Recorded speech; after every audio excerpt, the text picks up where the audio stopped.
Buenas noches. Buenas noches. Para nosotros es un honor y un motivo de alegría muy grande tenerte aquí, en Tenerife, en Canarias, por muchas razones. No solo por lo que significa en sí la figura del seleccionador nacional y encima un seleccionador nacional campeón del mundo y de Europa, no, sino también y sobre todo por lo que significa tu personalidad, tu persona. Eres consciente de que a nivel nacional eres una persona muy, muy querida, muy respetada y admirada. Y estamos viviendo unos tiempos complicados con esta crisis, que es más que una crisis, una recesión, y estamos necesitados de figuras referentes, morales y éticos. Y yo creo que has llegado en un momento clave en estos últimos años. Así que estamos encantadísimos de que estés aquí. Vamos a charlar un poco. Yo me voy a dedicar solo a tirarte un poco de la lengua. Yo también estoy encantado de estar contigo, con todos. Primero porque vamos a hablar de fútbol. Me imagino que hablaremos algo de fútbol, ¿no? Un poquito. ¿Sí? Que todos los que estamos aquí somos todos entrenadores, eso es evidente. Y me gusta que el fútbol tenga su protagonismo, ¿verdad? Y no estoy muy conforme con todo. Hombre, tú tienes una visión un poco pesimista del retroceso de valores o retroceso ético. Yo creo que también hay muchos chavales jóvenes estupendos que dan ejemplo permanentemente de actividades, que se necesita de voluntarios y que hay mucha gente dedicada a eso. Bueno. Es por dar una perspectiva un poco más positiva, ¿no?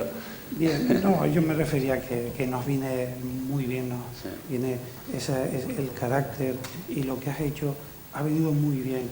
Pero bueno, vamos a, si te parece, podríamos empezar, yo creo que no está mal, empezar por el comienzo. Me gustaría que nos hablaras un poco de ti como aquel futbolista que empieza a dar sus primeros pasos.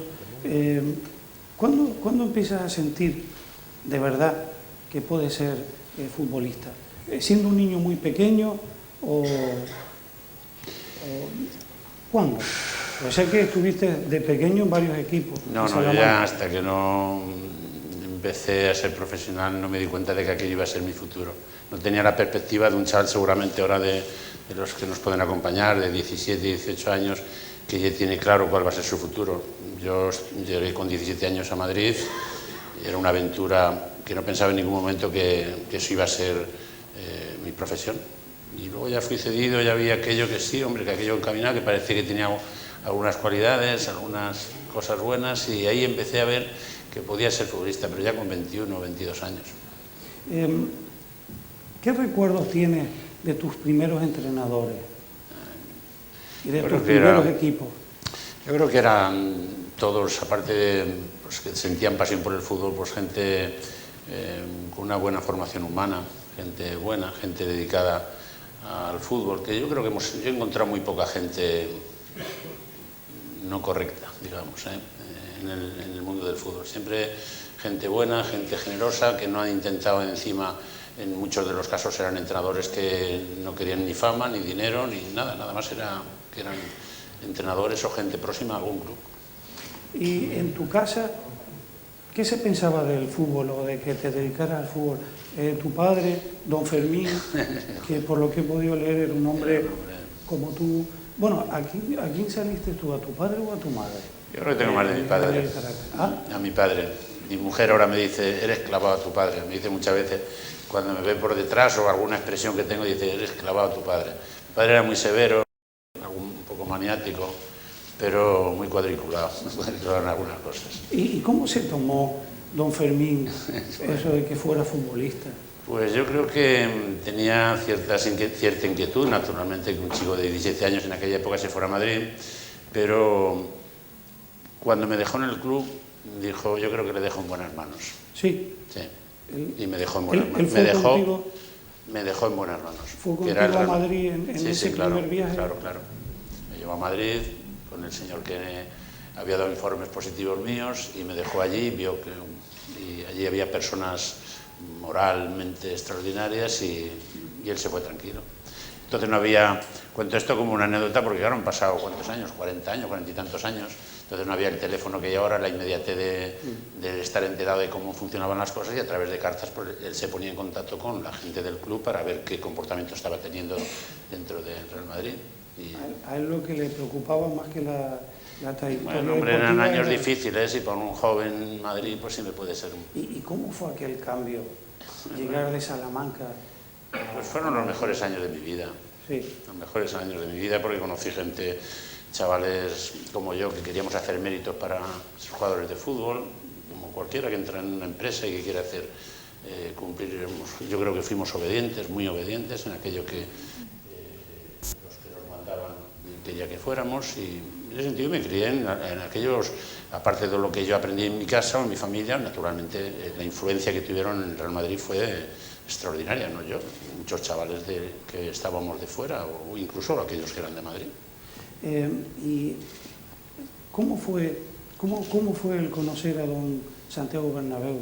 ¿Es verdad, como se dice, que tenía un carácter rocoso y que imponía mucho? Sí, claro que imponía. Yo no conocí, él muere en el 78, yo llego a Madrid en el 68, sino un personaje, un líder en todos los sentidos. Un líder en humanidad y un líder en cuanto a influencia. Era un hombre austero, no era rico, pero tenía humanidad. Era un hombre extraordinario y siempre andaba preocupado pues cómo vivíamos, cómo nos desarrollábamos, en fin. Yo creo que era principalmente eso, una persona muy, muy humana. Y aquel contacto, el primer contacto, claro, llega en el año 68, creo que lo llamaban el equipo Yeye, el Madrid, que además venía de ganar una de estas copas de en el la 66, Copa de Europa. En el 66 habían ganado los Yeyes la Copa de Europa, la última hasta el 98, 32 años después.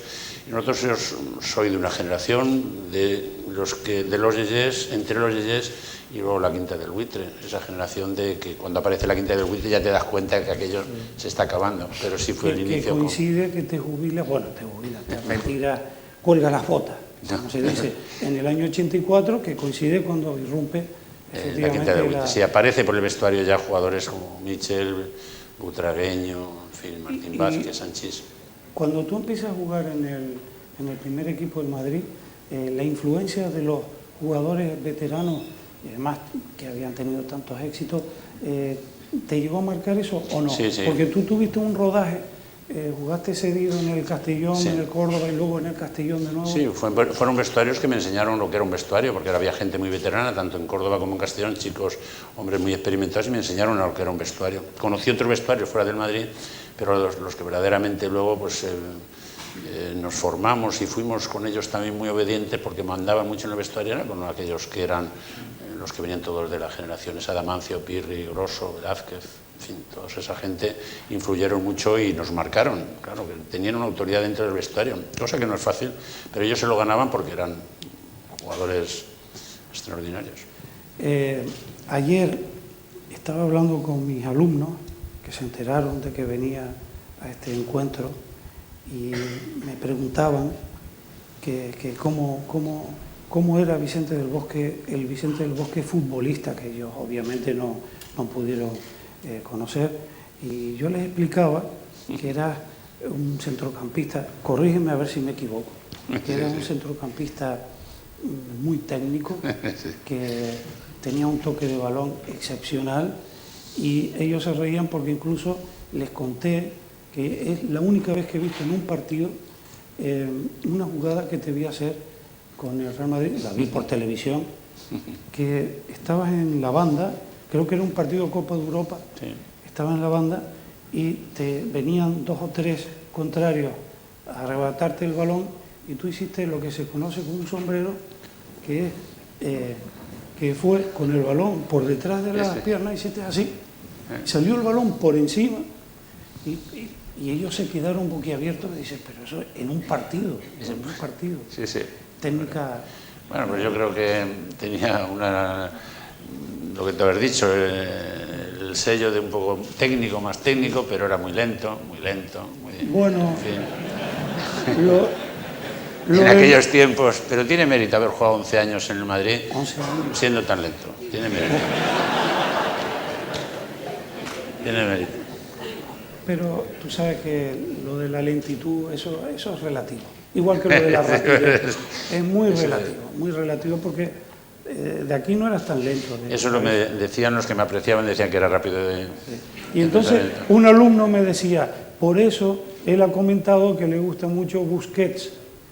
Cuando te han preguntado... Busquets, muy bueno. Yo, pues seguramente porque físicamente se parecen, Espigado y muy buena sí, pero técnica. Tampoco me parezco mucho a Fernando Redondo, por ejemplo, el argentino que estuvo aquí, y siempre me he visto como un jugador que me hubiera gustado parecerme a él, porque tenía un sentido de equipo grande, es de lo que los entrenadores quieren, de que todos los jugadores estén pendientes de aquello donde más se le necesita, y eso son capaces de sacrificar su lucimiento personal por beneficio del equipo, que son los jugadores ideales.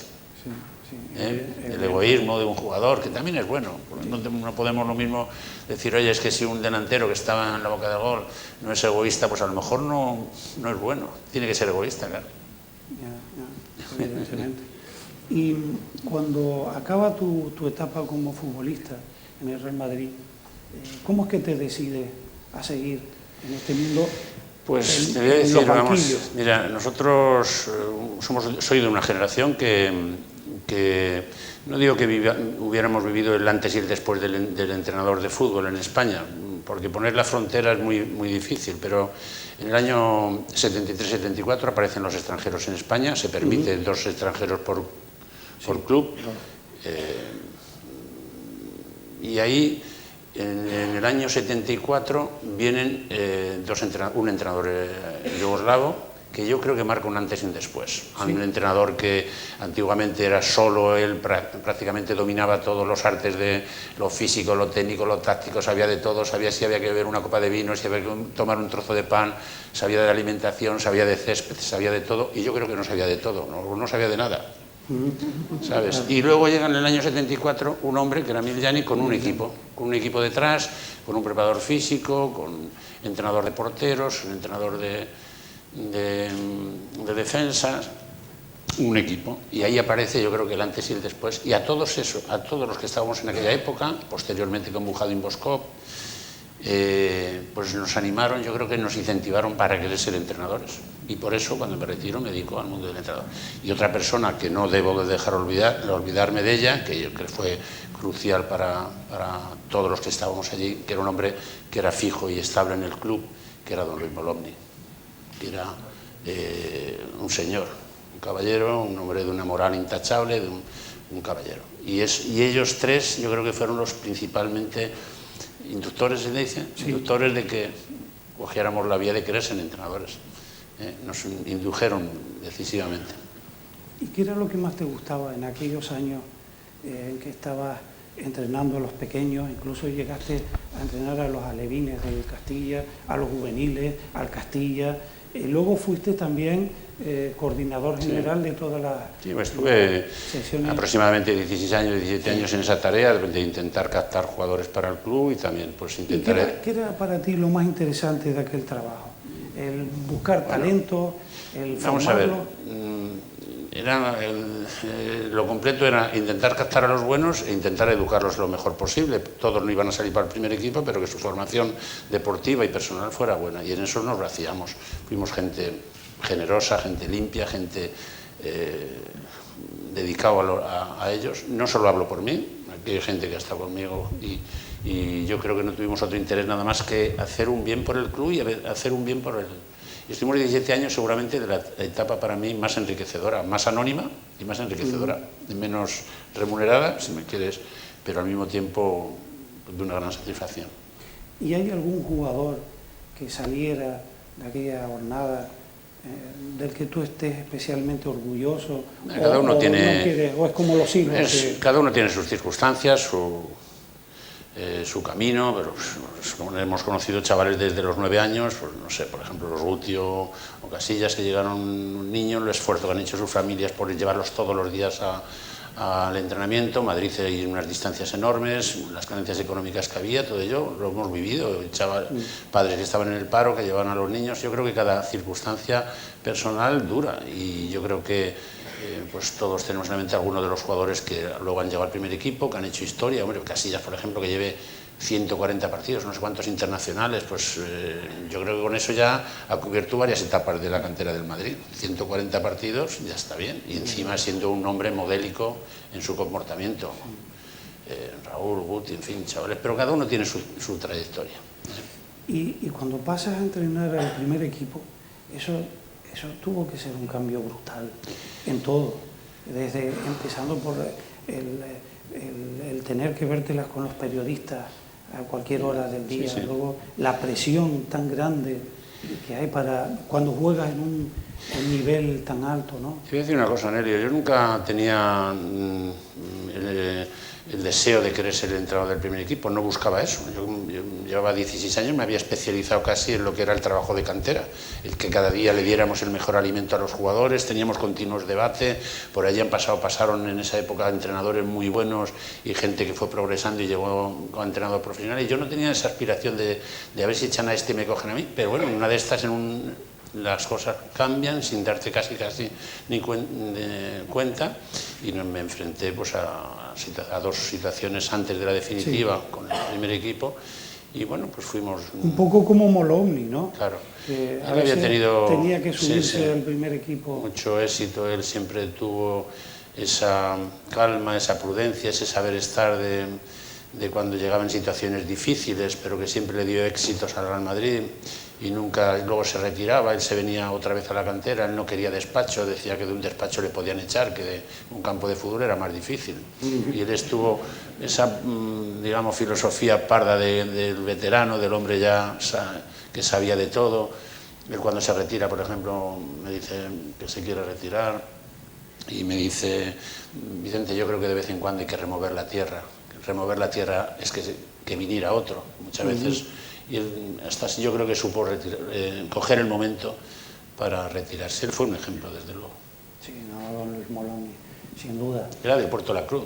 Sí, era de aquí. Aunque se desarrolló toda su carrera en Las Palmas, me parece, ¿no? Sí, estuvo en la Unión Deportiva y en el Real Madrid, por supuesto. Sí, y como en una época también gloriosa del Real Madrid. Sí, señor. Y luego vivió hasta que murió, estuvo en Madrid, ¿no? Sí, no, él ya se vino a Las Palmas, me parece, y vivió. Su pretensión era vivir 6 meses en Madrid, 6 meses en Canarias, pero bueno, ya al final... ¿Tú seguiste teniendo relación con él? Sí, hasta el último día.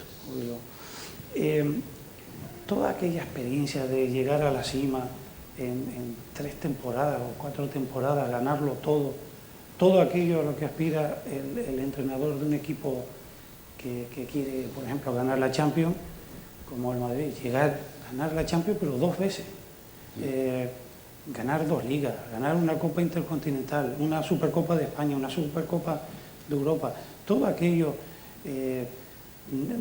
no fue para una persona tan tranquila y serena como tú. Bueno, pues eso no te alteró mucho la vida. Sí, claro. ¿Y de qué manera timoneaste ese estado volcánico, no?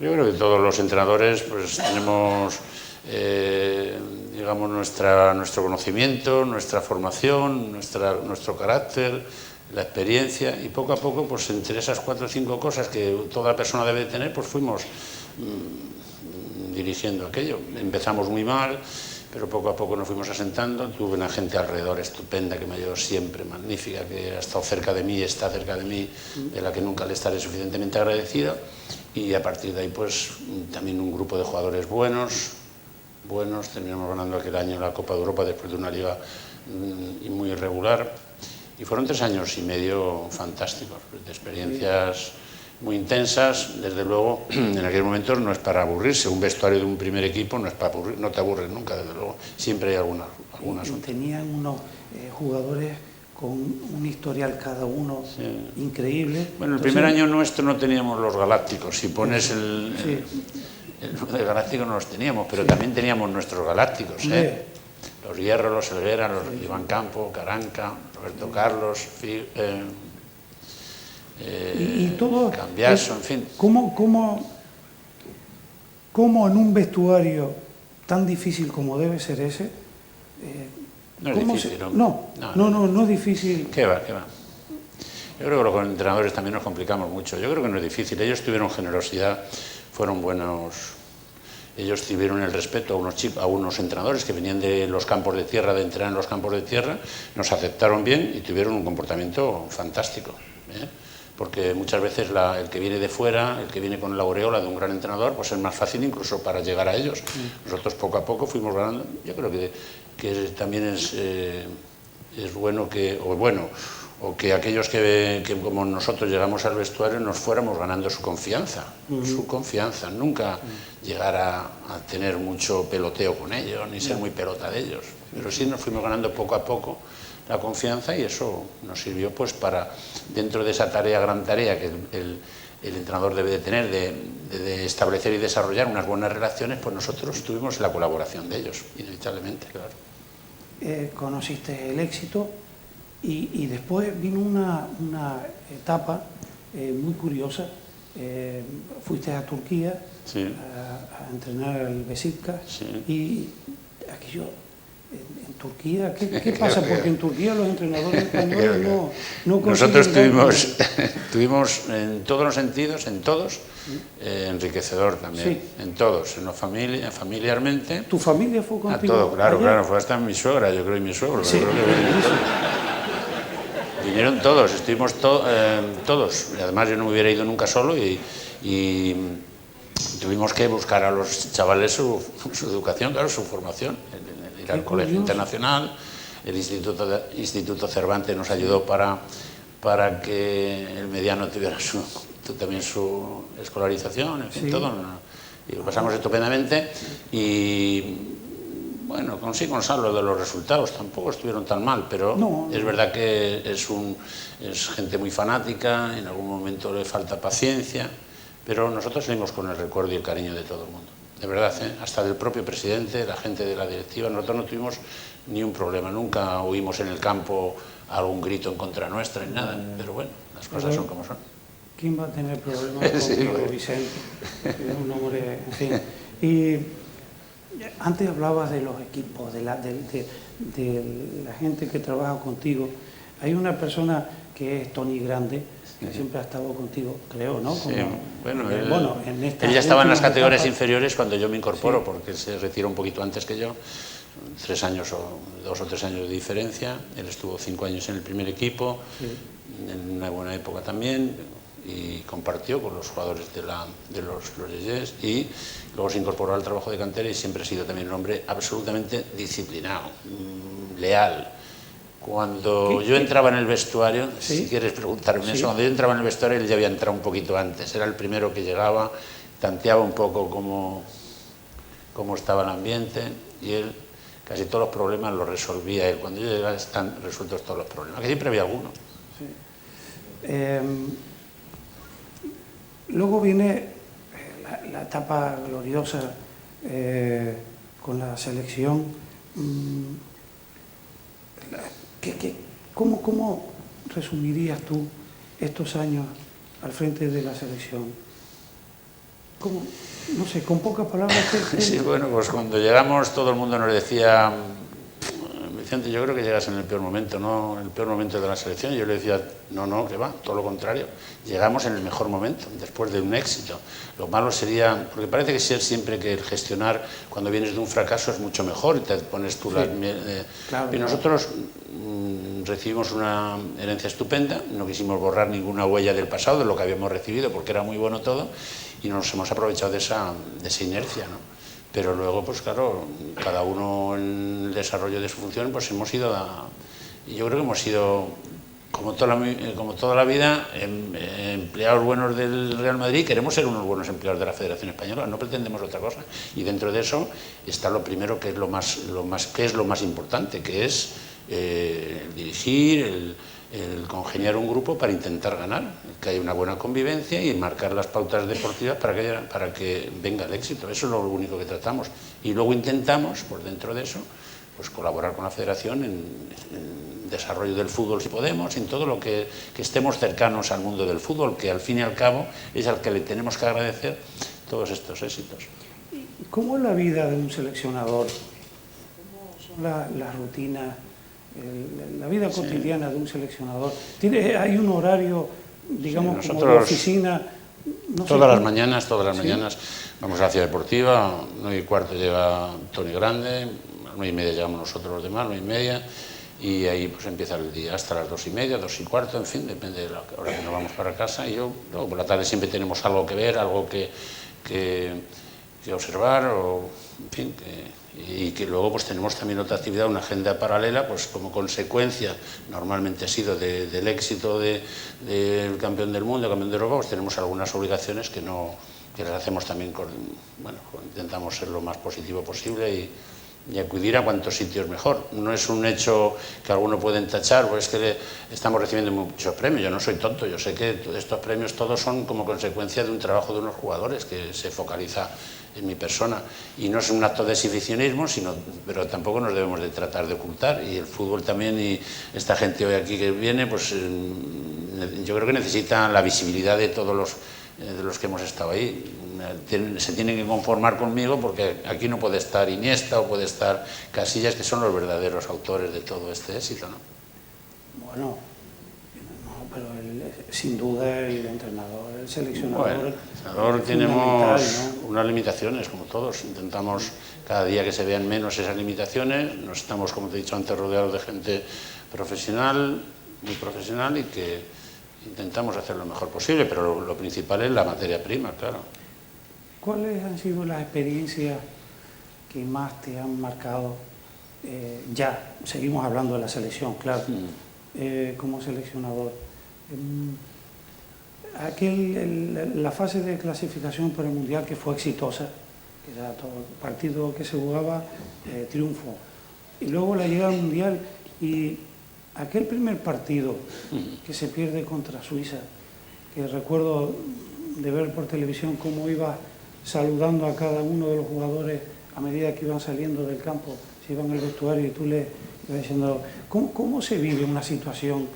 Porque aquello fue un poco una situación límite, ¿no? El momento más difícil pero que no podíamos acudir al histerismo y a volvernos locos y a querer dar bandazos que no venían a cuenta, porque nosotros, al fin y al cabo, los 10 partidos de la clasificación, los 10 partidos de clasificación los habíamos saldado con victorias. Todos los partidos que habíamos jugado antes de ir al Mundial eran todos victorias. Sí. Entonces, lo que no podíamos es cambiar. Y el primer mensaje que le dimos a todos, que en caso de que hubiera algún culpable, éramos todos, no era solo uno. Pero claro, el entrenador tiene el poder de los hechos más que el de las palabras. Las palabras muchas veces son vacías, pero los hechos son más contundentes. Y es más, nosotros en el siguiente partido ¿quién fue el siguiente partido? Contra Honduras, efectivamente, sabes mejor que yo, contra Honduras, pues pusimos a los mismos, menos, me parece que fue Andrés Iniesta, que se lesionó y que no pudo jugar el siguiente partido, y un cambio táctico, que cambiamos a David Silva y entró Fernando Torres por buscar un poco más de profundidad. En fin, creíamos que en aquel momento nos venía mejor, pero los demás, los 7 jugadores de atrás, más el portero, los 8 más el portero, jugaron los mismos. ¿Qué es lo que hiciste? ¿Hablaste con ellos en un entrenamiento, o los reuniste aparte para convencerlos de que podían? Parece que echamos algunas imágenes del partido, y también vimos que nosotros no habíamos hecho algunas cosas mal, que no les hicimos mal, que es cierto que tuvimos poca... No hace falta que las digas. No, que no hicimos, que en general no fuimos inferiores a ellos, que tuvimos el control del partido, que no tuvimos, si acaso, profundidad, y que ellos pues también, porque parece que subestimamos siempre a los contrarios, como que esto es fácil siempre ganar, y no nos damos cuenta que cualquier equipo, y todos los equipos actualmente están bien organizados, pues cada día nos cuesta más ganar, como todos los equipos. ¿Y tú crees realmente, como dicen ahora muchos técnicos, que la selección de España es ahora, junto al Brasil del año 70, la mejor selección que ha habido nunca. ¿Tú lo crees? Con el corazón en la mano. De verdad que no lo creo. No creo. ¿No? Estamos siendo ahora los mejores en cuanto a los resultados, es evidente. No podemos negar que ha habido 3 grandes torneos que se han sustanciado con la victoria de España, y eso es un dato absolutamente concluyente. Pero tratar de decir que somos los mejores, a mí eso me da mucho miedo. Yo creo que lo único que me da es responsabilidad de cara al futuro. Nos debe dar, y eso hemos insistido mucho. Nosotros, por ejemplo, la responsabilidad que tenemos de cara al futuro ha aumentado, más que antes, porque somos campeones y hay que seguir intentando serlo. Y eso, el jugador no puede aburguesarse, no puede pararse, y tiene que ser siempre absolutamente competitivo. Sin eso no podemos ser nada. Si nosotros no luchamos, si no somos un equipo, difícilmente vamos a seguir ganando. Y los jugadores, me imagino que llevarán una vida, vamos, se conocen, se llevan bien, hay un ambiente familiar en las concentraciones, me imagino, Sí, ¿no? es verdad.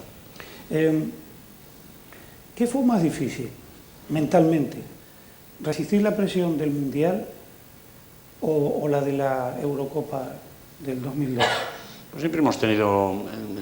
La competición nunca es una línea recta, dices, empiezas de una forma y terminas igual. No, tenemos puntos difíciles.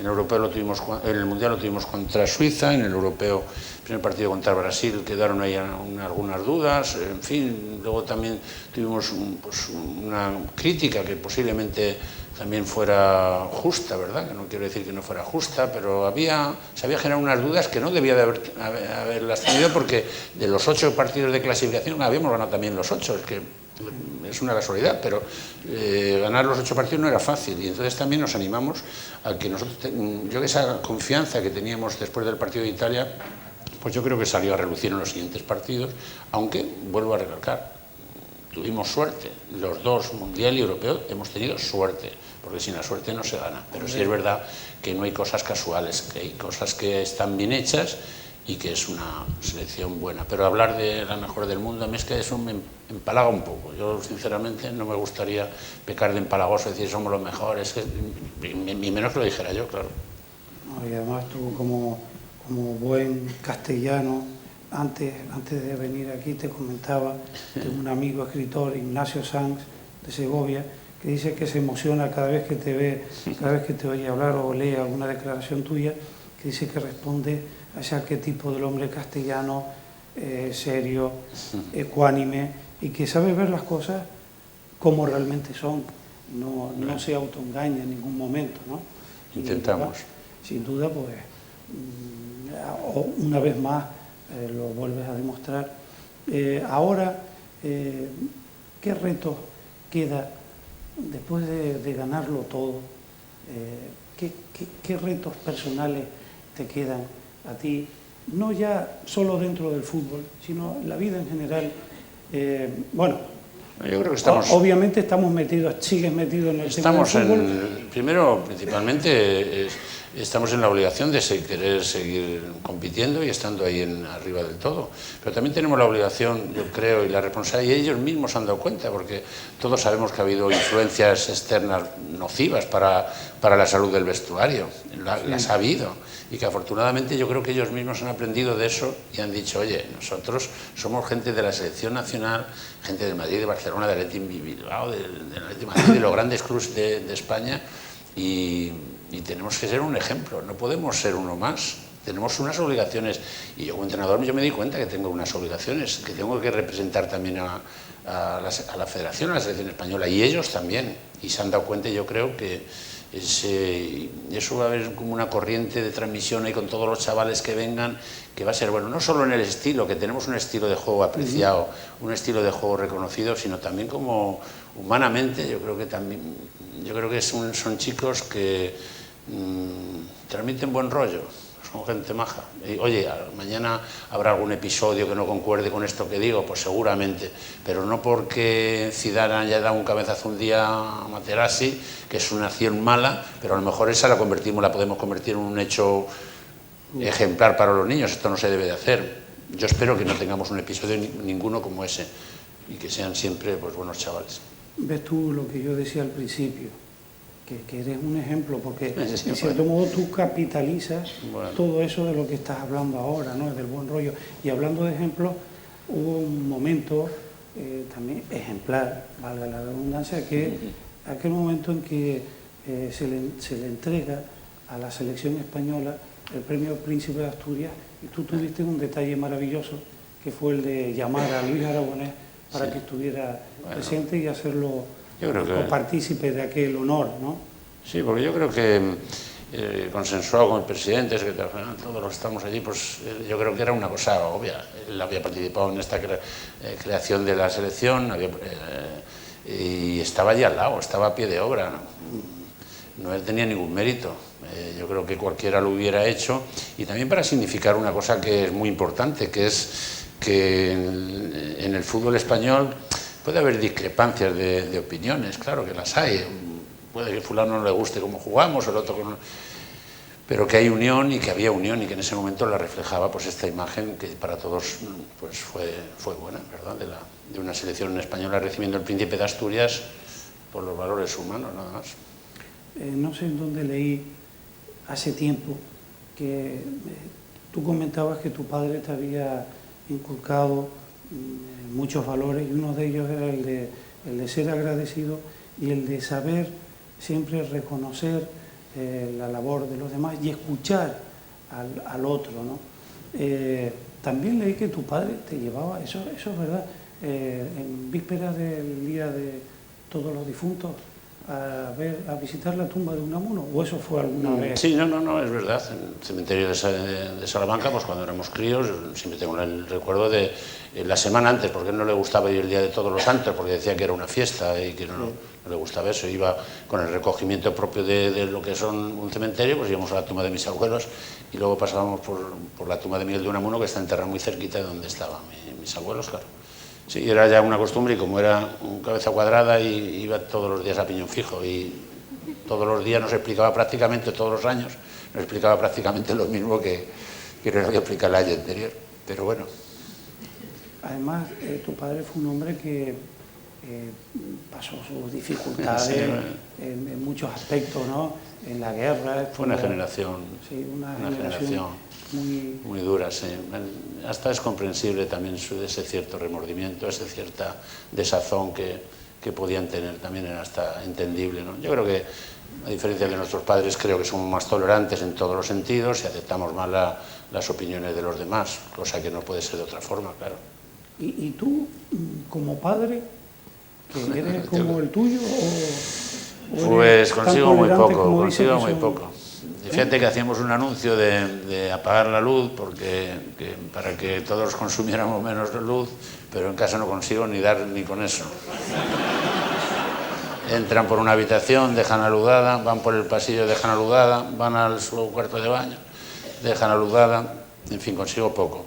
Y es verdad que es un problema, yo creo que de todos los padres. No sé si algunos se verán reflejados, pues que yo creo que se han individualizado. ¿No? Yo les digo que tienen un apartamento dentro de casa, porque entre el ordenador, la televisión, el móvil, no hay una convivencia familiar como la que hemos tenido cuando no teníamos tantas cosas. Claro. Es evidente que me vas a contar. En fin, ahí andamos. ¿Qué me vas a contar? Sé perfectamente de lo que hablas. Lo dices con un cierto tono también de preocupación, ¿no? Sí, claro. Vicente, tú sabes que cuando se celebró, cuando hay una gran celebración con la selección y llegan a Madrid y todos ustedes se suben a esa guagua espectacular y van en la parte de arriba y la gente, aquella fusividad y tal, tú sabes que ahí en aquella guagua iba una persona muy especial, muy querida por toda España, y que todos nosotros, en cierta manera, nos sentíamos en aquellos momentos como él, o que él estaba representándonos a todos los españoles. Me refiero a tu hijo Álvaro, que es todo un personaje, ¿no? Sí. Y yo quería comentarte algo. Tengo un amigo en La Palma, bueno, es que yo soy de La Palma, que es una isla menor. El doctor Brito, el un doctor palmero Brito, que operó Álvaro con 4 o 5 meses de el corazón. doctor Brito, que es un Palmero y ejerciendo de palmero. Del pueblo de mi mujer. Sí. Y fue el que operó sí, Álvaro cuando era pequeño. Era un hombre, ¿Y lo conoce? Claro, un hombre severo. Siempre estaremos eternamente agradecidos porque le daban muy pocas posibilidades de vida y él se la dio toda, claro. Bueno. Así que tenemos algo en común. Sí, desde luego. No, y teníamos otra cosa en común. Sí. Bueno, aparte del carácter, un poquito, nos parecemos un poquito en el carácter. Sobre todo en lo de la lentitud. Eso que dijiste. Tiene más mérito. Sí, desde luego. Pero tiene muchas cosas buenas el ser lento. Sí. Muchas. Sobre todo ahora que todo va acelerado, a una velocidad endemoniada, ¿no? Pero te iba a comentar que tengo un amigo en La Palma, se llama Tito Ayud. Él fue futbolista. Es el máximo goleador que ha habido en La Palma. El palmero que más goles ha marcado, Tito Ayud. Y él siempre, cuando habla de ti, habla, bueno, con la mayor admiración. Y él tiene un niño que se llama Moisés, que tiene el síndrome de Down. Y entonces él me pone siempre el ejemplo tuyo, que lo que tú representas, porque además Tito Ayud tiene título nacional de entrenador. ¿Sí? Entrenador. Dice, hombre, pero es que este hombre yo tengo que verme reflejado en él porque representa tantas cosas y tal. Y sobre todo el tema de Álvaro, a él le ha servido de mucho, porque Álvaro representa lo que es la integración social. Totalmente. Y alguna vez con el tema, y ya que hablabas antes de que tú como seleccionador vas a muchos sitios a dar charlas y tal, ¿alguna vez has dado alguna charla con Álvaro? No, he ido a alguna fundación, alguna asociación de discapacitados he ido, o de algún asunto de enfermedades raras, en fin. Te voy a decir una cosa, mira, el asunto de Álvaro, subido en el autocar, tengo que, a lo mejor a veces hasta intento disculparme porque es un hecho, sí, como dar visibilidad. No, yo creo que la gente entendía. Sí, a nosotros nos ha pasado un caso curioso, yo a nosotros, a mi mujer y a mí, claro. Primero cuando nace Álvaro dices, coño, ¿por qué me ha tocado a mí? ¿Por qué me ha tocado? A los pocos días enseguida y nos preguntamos, ¿y por qué no nos va a tocar a nosotros? ¿Por qué no nos va a tocar a nosotros? Y ahora no entenderíamos, no nos hacemos ninguna pregunta. Bueno, sí, nos hacemos alguna, ¿qué haríamos nosotros sin Álvaro? ¿O cómo sería nuestra vida sin Álvaro? Es imposible entenderla. Y todos aquellos, hombre, que tienen una discapacidad en casa, es dura, pero enormemente reconfortante. Vamos, que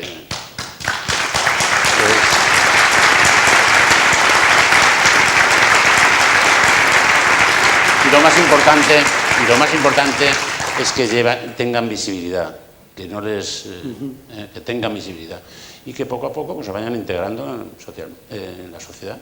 Ahora él me vacila mucho porque él lleva la foto de Xavi Hernández en la carátula, como se diga, en la imagen del teléfono, me vacila, él es socio del Madrid 22 años, que tiene 23 años, pero él me vacila que es del Barcelona y cuando voy a algún sitio me dice, oye, Álvaro es del Barcelona, pero ¿cómo va a ser del Barcelona? Y me tiene en un mundo ahí un poco... Se veía en la guagua que Xavi era el que, vamos, ven por acá, era el que estaba...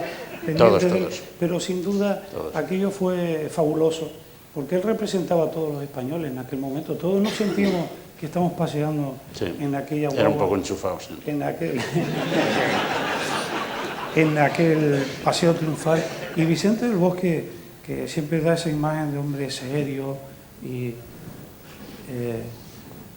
perdone que le he estado dando la espalda. Y yo también, todo este tiempo. Vicente del Bosque, que da esa imagen de hombre serio y grave, grave. Vicente del Bosque tiene su sentido del humor también, ¿no? Bueno, hombre, algo tenemos, claro. La vida, y sobre todo en situaciones conflictivas, yo creo que todo, cuando tú tienes un problema delante, yo creo que también es bueno emplear el sentido del humor, si no, mal asunto. Pero siempre has mantenido el mismo talante que ahora te vemos, siempre, incluso cuando eras futbolista. ¿O cuando eras futbolista sí, hombre, eras más, también, bueno, todos más belicoso, más...? Todos tenemos nuestro momento de rebeldía y algún momento que no se corresponde con lo que debe ser una persona, pero bueno, intentamos controlarnos, tanto, no solo controlar en las victorias y en las derrotas, porque no puedes estar muy eufórico, hombre, ese desequilibrio yo creo que no es bueno, no es bueno. ¿Y qué te ha gustado más, ser futbolista o entrenador? Sin ninguna duda, hombre, jugador de fútbol. ¿Sí? Hombre, claro, sin ninguna duda. No es por nada, yo creo que todos los jugadores de fútbol somos egoístas, pensamos en nosotros, jugamos, nos divertimos, hacemos lo que ha sido nuestra pasión y nuestro vicio desde niño, lo hemos convertido en nuestra profesión. Mejor que eso no hay nada. No sé si todo el mundo puede decir lo mismo. Y lo que es una faena que es una vida muy corta, que hay que aprovecharla. Claro. Hay que aprovecharla y hay que prepararte para el futuro, porque a pesar de que haya algunos que ganan mucho dinero, pero también la vida es muy larga. Esperemos que sea muy larga y hay que tener cuidado. ¿Y qué es más duro o más difícil? ¿Ser entrenador de fútbol o ser marqués? No esperaba esa pregunta tuya, pero bueno. Se me acaba de ocurrir ahora. Bueno, yo no soy un marqués de cuna, soy un marqués a dedo. Pero lo de ser marqués... No, bueno, la mitad del sueldo de este mes te lo daré, no lo repartimos. No, no me gusta tampoco ironizar con esto, no, claro, tal, sino que yo creo que es una generosidad de la familia real o del rey, que entendió que había que focalizar en alguien esto y lo hizo. Hace poco en una recepción del rey, pues Casillas, con buen criterio, le dijo el rey a Casillas algo así como: ¿qué tal el míster que el marqués? ¿No? Se le decía el rey a Casillas, y dijo: coño, lo que tendrían que habernos hecho es a todos marqueses. Y no le faltaba razón, no le faltaba razón. Porque realmente claro, es una piña. Claro, claro. No le faltaba razón, pero focalizaron en uno tenía que ser. Era mucho sueldo. Y el trabajo con la Federación Nacional, nos decías que ibas de un lado para otro, te tenían del tingo hasta... Ayer estuviste en el Hierro, ¿no? Pero además, con los niños. Estuve con los niños y además me alegro de haber estado en el Hierro. Me alegro porque era una isla que no conocíamos y que estuvimos estupendamente, y que hubo una persona que nos trató genial, un señor que nosotros no conocíamos nada, Tomás, es que digo Tomás porque como está aquí el señor Padrón, no vaya a confundir. Digo señor Padrón, se creen que es él, no. Don Tomás Padrón, que fue presidente del Cabildo de allí del Hierro, que nos trató estupendamente, bueno, y otras personas que estuvieron con nosotros. Y estuvimos haciendo una visita al Hierro, y entre ellas a los chavales que tienen allí unos campos estupendos para poder jugar al fútbol, estupendos. Aquí por Canarias sueles venir, ¿no?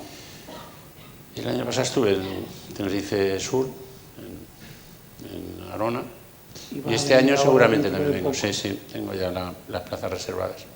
Pero a La Palma todavía no has ido. No he ido a La Palma.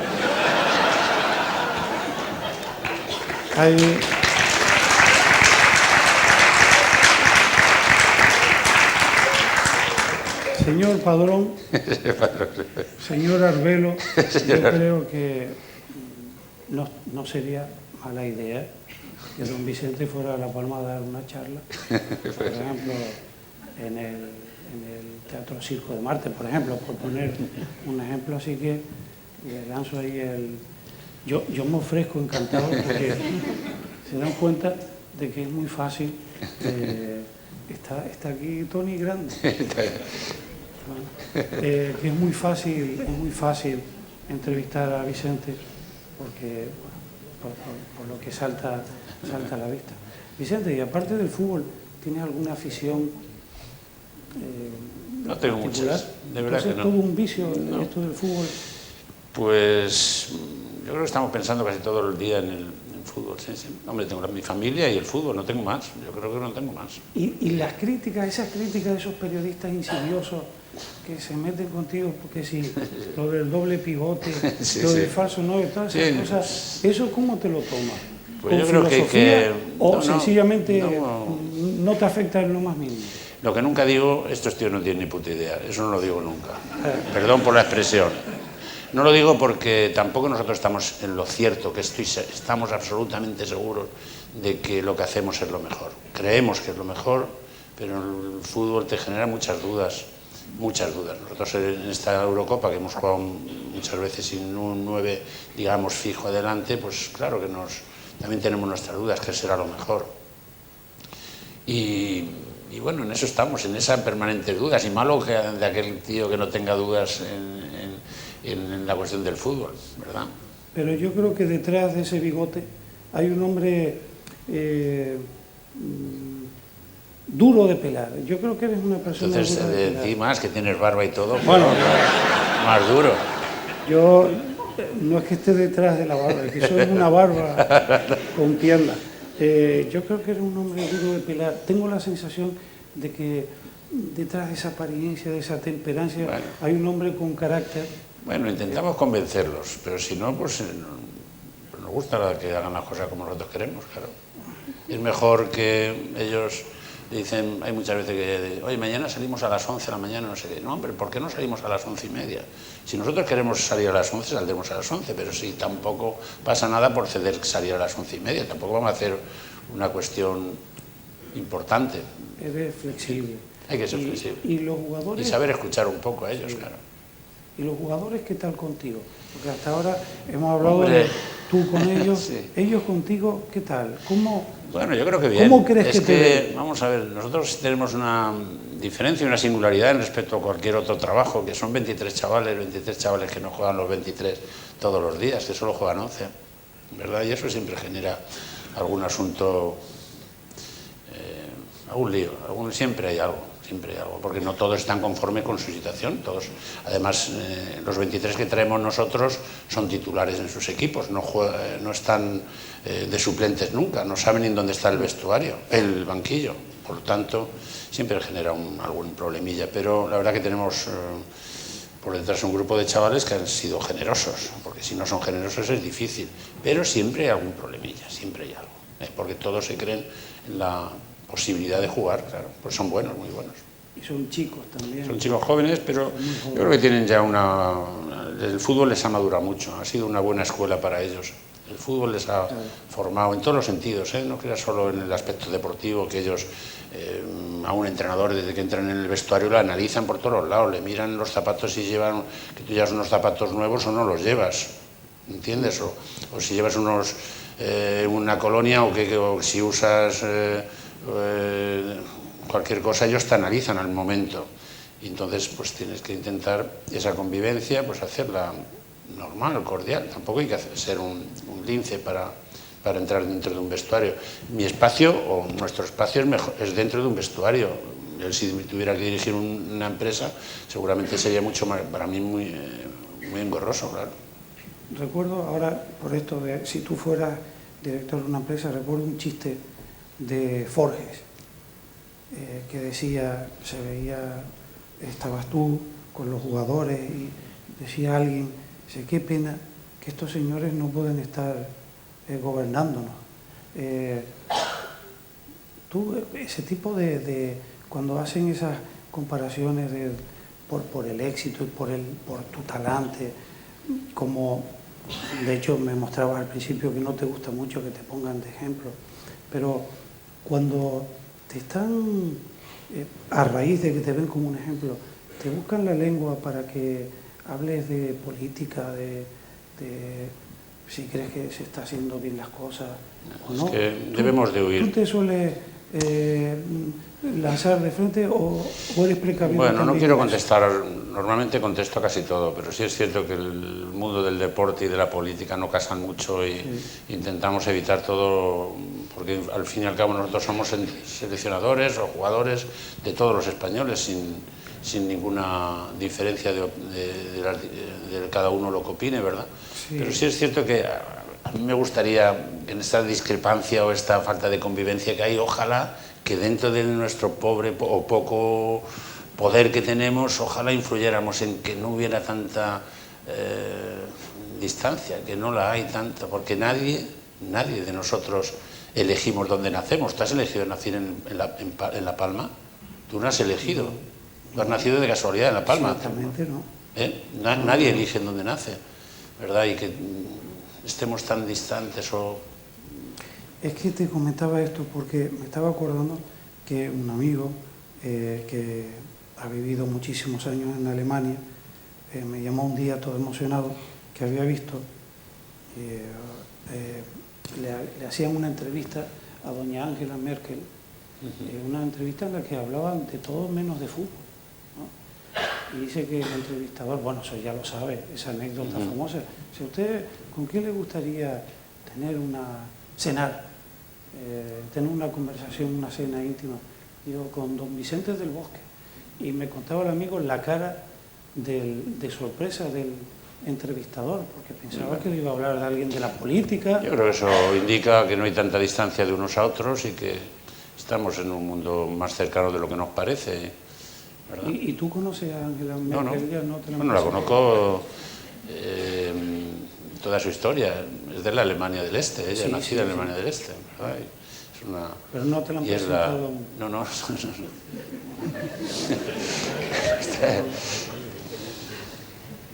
Esa sorna también es buena. No. Estaba pensando ¿Sí? que si yo fuera, no sé, presidente de un cabildo, yo me plantearía un encuentro, ¿por qué no?, con don Vicente y doña Angela Merkel. Bueno. No sería mala idea, ¿no? Realmente. Bueno. ¿Y qué nos puedes decir? Vamos a ir terminando. ¿Qué nos puedes decir de los jugadores canarios que tiene en la selección? Pues estamos encantados. Son buenos. Son buenos. Son buenos. Siempre el jugador canario ha sido muy bueno. Sí. Muy bueno. Tú has conocido épocas buenas del Tenerife, épocas buenas de Las Palmas. Han sido jugadores canarios buenísimos. Y estos dos ahora están haciéndolo muy bien, pertenecen a los grandes clubes y tienen la impronta del jugador canario. Y además, yo hoy decía en la rueda de prensa esta mañana de Pedro, porque muchas veces me han hablado de Pedro, qué tal, no sé qué, estamos encantados con él, pero es que además estamos encantados por su comportamiento. Es un chico que en el europeo nosotros teníamos 7 defensas. Hablo esto un poco para explicar cómo es Pedro, y entonces le dije, Pedro, tío, algún día tienes que entrenar de lateral y tal. De lateral entrenó estupendamente, y cuando le hemos dicho de salir, que ha salido a lo mejor iniciado ya el partido, en el minuto 60, tal, y le hemos dicho, Pedro, prepárate. No, estaba allí en la puerta ya para salir, al lado de la delegada con el número, antes que estaba la delegada, estaba él. Quiero decir con esto que no es gente que la necesitamos, que es gente con una ilusión, que transmite esa ilusión, esa juventud que es muy buena. La juventud o la veteranía no es un mérito, no es ningún mérito, es un estado nada más, ¿verdad? Tú eres joven, más joven que yo, pero tampoco es ningún mérito, es un estado que somos más jóvenes y otros más viejos, y este es joven, pero tiene esa garra y esa ilusión de querer jugar, está deseando salir. Yo le miro para el banquillo cuando están sentados y veo a Jesús Navas o veo a él, por ejemplo, y digo, estos tíos están deseando salir, es que están deseándolo, y eso se transmite. Y lo malo cuando ves en un grupo apático, adormecido, que no tiene ilusión, tal. Y estos no se ponen ni espirilleras, salen al campo. Y ese es Pedro. Y David, que es otro carácter, otra forma de ser, pero tiene un enorme talento. David Silva. Sí, claro, David Silva. Y es verdad, como dicen los que saben de esto, los expertos, que España ahora mismo tiene un potencial, no solo por estos jugadores extraordinarios que tú diriges, sino por tanta gente joven que está saliendo, que viene atrás. Estaba pensando, por ejemplo, Beñat, el del Betis, que es buenísimo. ¿No? Ahí tenemos un grupo ahí amplio de jugadores. Lo que pasa es que tenemos por delante también, y no solo cambiar por cambiar, Claro. pero tenemos ahí unos cuantos jugadores buenísimos y además te hablábamos antes del estilo, porque parece que solo hay un estilo, ¿no? No es un estilo, el estilo...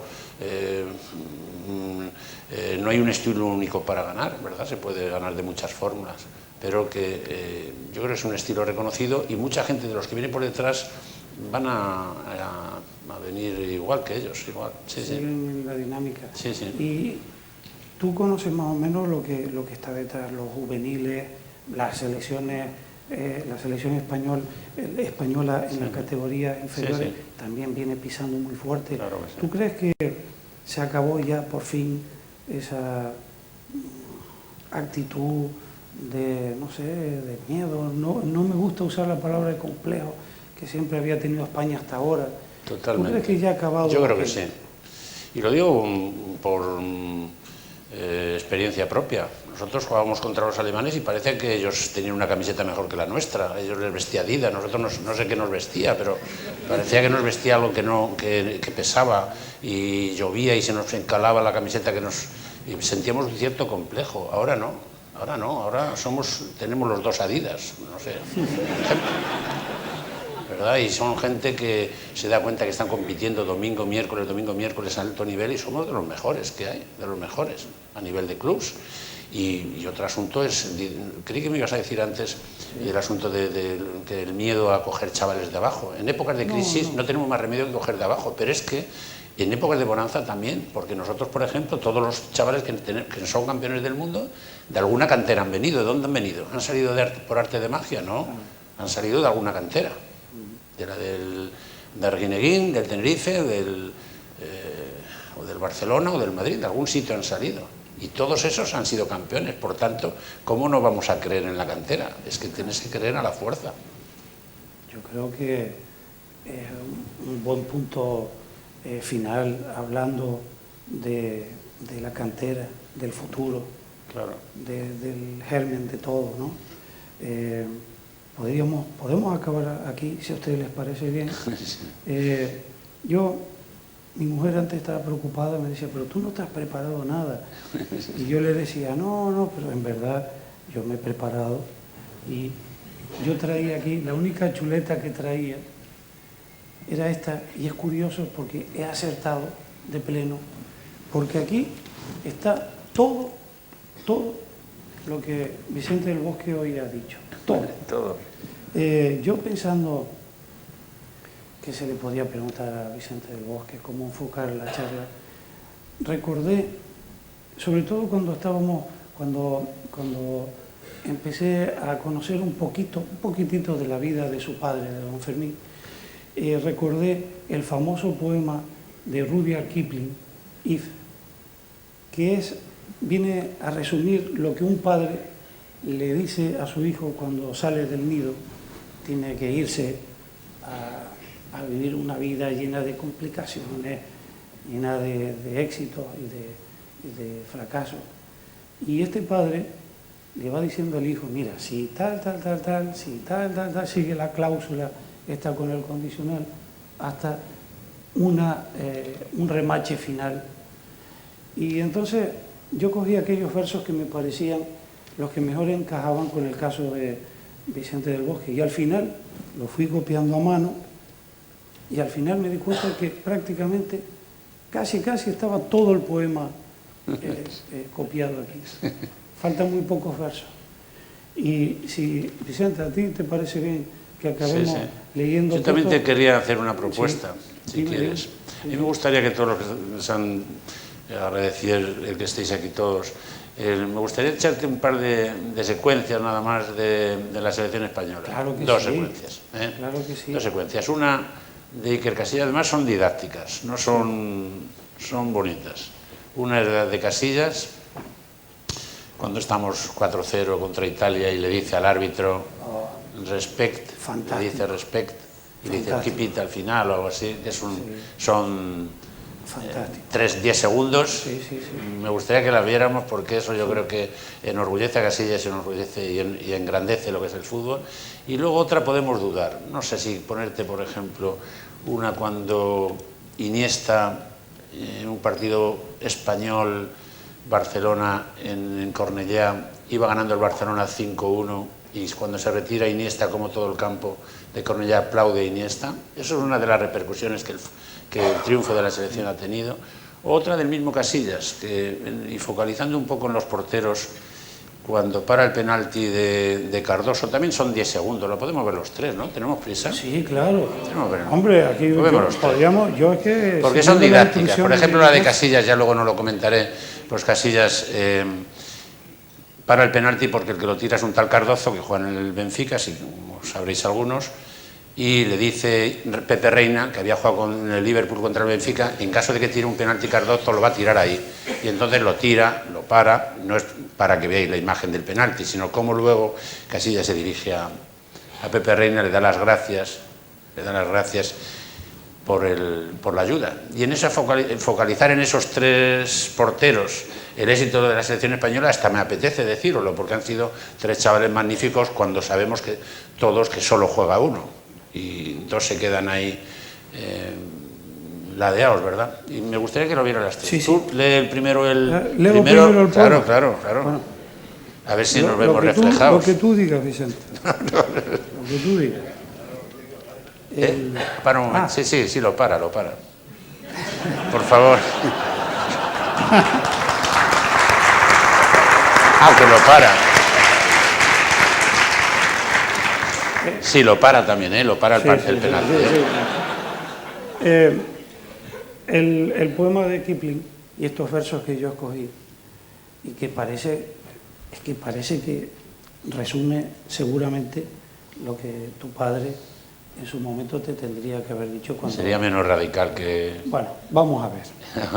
Dice, si puedes mantener la cabeza cuando todos a tu alrededor pierden la suya, si puedes confiar en ti cuando de ti todos dudan, pero admites también sus dudas, si puedes esperar sin cansarte en la espera, si puedes soñar y no hacer de los sueños tu maestro, si puedes pensar y no hacer de las ideas tu único objetivo, si puedes conocer el triunfo y la derrota y tratar de la misma manera a esos dos farsantes, si puedes amontonar todas tus victorias y arriesgarlas en un solo lance, si puedes forzar el corazón, los nervios y los tendones para jugar tu turno después de que se hayan gastado,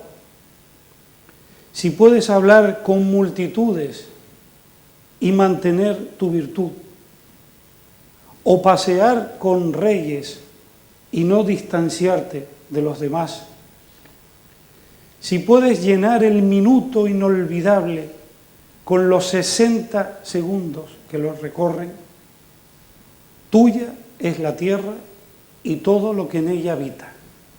Y lo que es más, serás un hombre, hijo.